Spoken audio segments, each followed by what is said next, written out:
pozeraj. To nie. Aj keď to nevidieť, štrk a bahno držia väčšinu vody v jazere. Voda, ktorá sa tu zadržiava, sa volá podzemná voda. Hej, super akvapark. Teraz je voda čistá.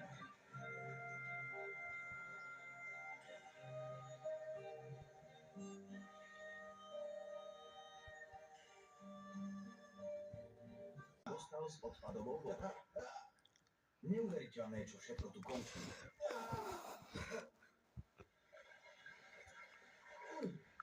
Odtokom sa sem dostáva aj štrk.